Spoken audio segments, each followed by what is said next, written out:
Good morning, and thank you for inviting me to speak at this round table on the branding of Donetsk. Unfortunately, I have to be in Kyiv today as I have a meeting in the Rada this afternoon, so I've had to pre-record my comments. But as you can see, I'm here in spirit. I think I can give a distinctive perspective on the branding of Donetsk. My unique perspectives are that I'm a foreign national, but I've been living here in Donetsk for the past 5 years. And from a professional perspective, I've been working as the Director of International and Investor Relations for System Capital Management Group, which, as many of you know, is Ukraine's largest financial industrial group, and it's headquartered here in Donetsk. In addition to SCM being headquartered here, two of our largest business groups are.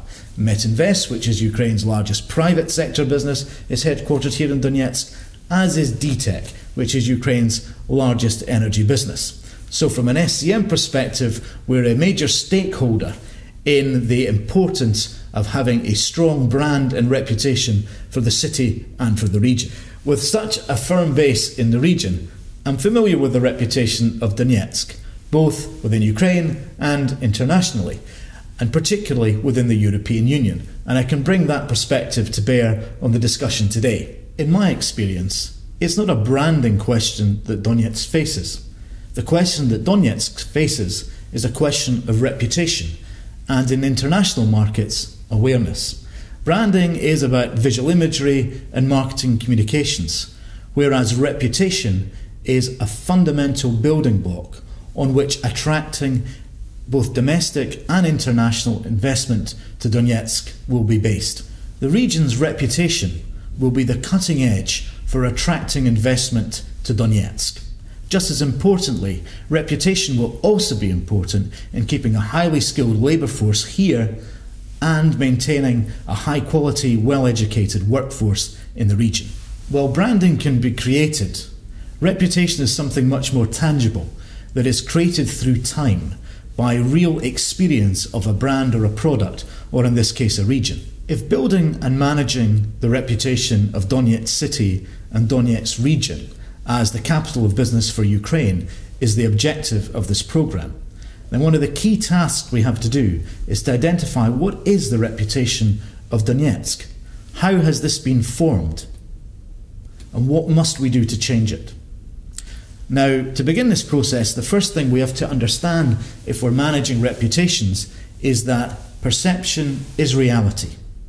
How people perceive Donetsk is what is the basis for the city's reputation. In other words, what others believe and perceive about you is your reputation. Reputation is not what you believe you are, it's what others think you are. This concept can lead to what I call the reputation gap. The reputation gap is the difference between the performance, in reality, of a region and the perception of the performance of the region. Now, it's my experience of living and working in the city, of representing a Donetsk-based business, System Capital Management, internationally and in Ukraine, that Donetsk has a perception problem. The perception of the city and the wider region is at worst negative, and it's very often based on outdated information, outdated concepts of what Donetsk is like as a city to live and work in. What I find is that when people actually come and visit the region, either as tourists or from business, or they do business deals in the city, that the perception of Donetsk and the wider region changes quickly. It's my experience that the present perceptions of Donetsk city and region lag behind the reality of actually living, working and doing business here.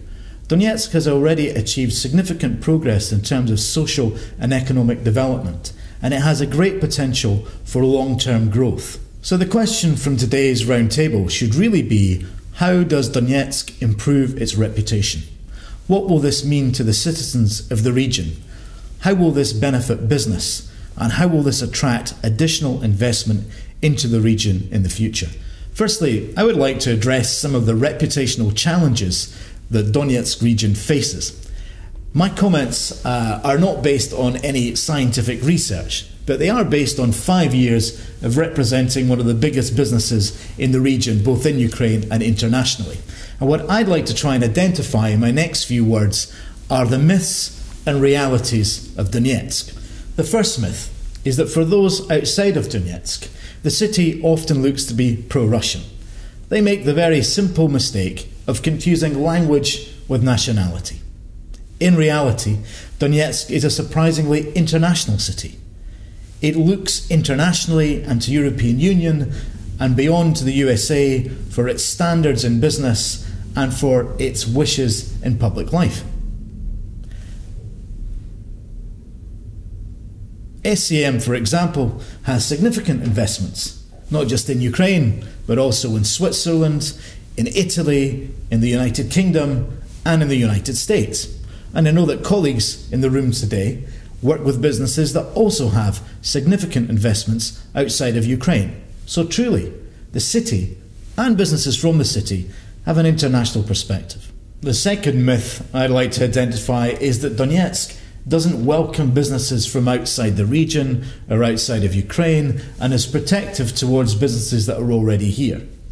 I don't think that the facts stack up. Already there is significant international investment in Donetsk. From Austria, from France, from Germany, from the Czech Republic, from Poland, and from the United States.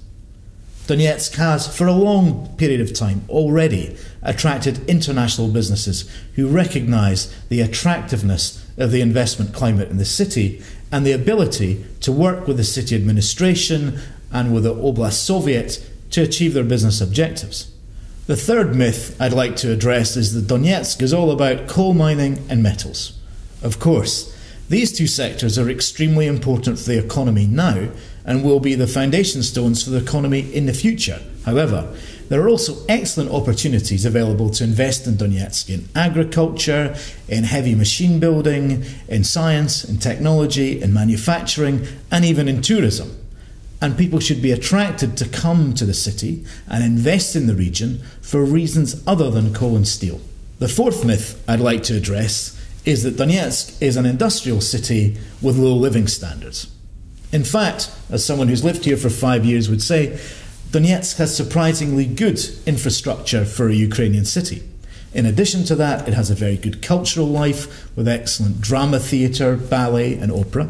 It also has great entertainment with good cafes, bars, restaurants and, if you want, nightclubs. The city also has wonderful green spaces with Pushkinsky Boulevard and Sherbakova Park. And of course, perhaps above all, the city has excellent sporting facilities. And the Donbass Arena where we are today is a perfect example of that. The task then is to improve the region's reputation and by so doing encourage investment in the region and job creation. It's up to those people who believe in the city to challenge the myths and communicate the realities that will help people understand that this is a great destination for business and for investment. Through time, what we must achieve is to put Donetsk on the map and to position it firmly as the business capital of Ukraine.